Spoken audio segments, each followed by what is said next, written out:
everyone is here tonight. We will ask, because the crowd is so large, if you have something to say, if you would please come to the podium so that it can be recorded correctly in case there's any questions.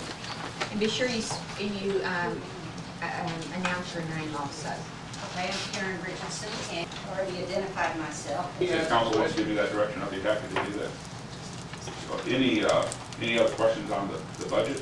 I think Yeah. Tom has a question. Yeah, I'm Tom Osborne, but I'm wondering, the projections for next year are projected for the tax revenue to get higher? Yeah.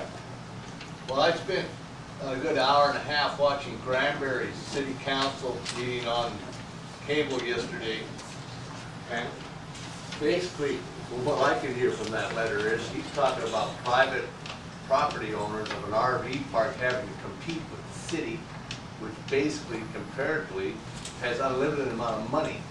Well, and I've met with, you know, the other RV park owners, and I think everybody was pretty much satisfied with the way things were going. I think y'all are hurting like we are too, aren't you? I think y'all got your hands full. Is that a true statement or not a true statement? Excuse me, could I add something to Yes, that? please come up and. Is the owner of the B Street RV park here? Pam, Yes.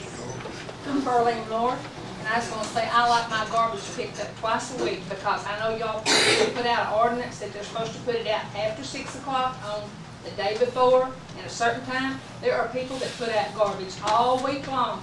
And if you'll stand behind the mic so that they can hear you. About the dog parks? Yes, please. Ron and I haven't went and looked at all the places yet.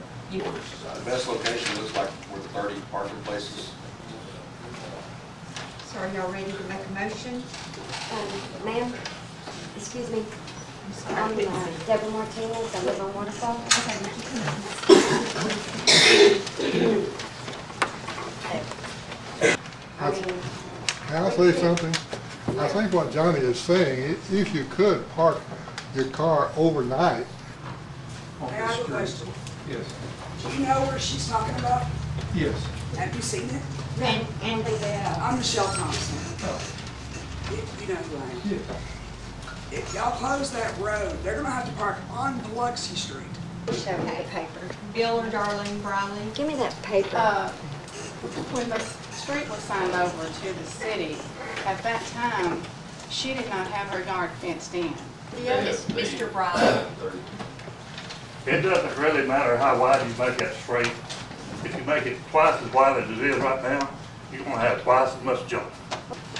Yes, ma'am. Would it be possible to make that fire zone where you said the red paint, could you make it from RJ's back to Waterfall and not make the whole street? Because Debbie's vehicles, probably the fire trucks or emergency vehicles can get down through there.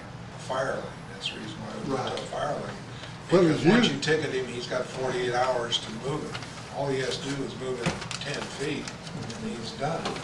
So, I mean, it's just back and forth and back and forth. Well, Fire lane came he's up. using the business as a junkyard, and I don't think that is classified as a junkyard. Diane? Diane Gruber. The city I used to work for is, they have that same issue. Pam, I'd like to Yes. say one more thing.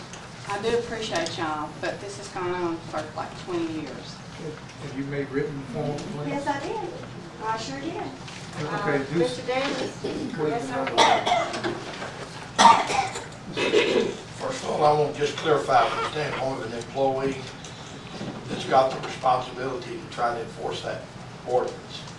So why can't he be found in contempt of court for not doing what he's supposed to do? And the exception option, the second option would be, why can't the city go in and clean up this mess and then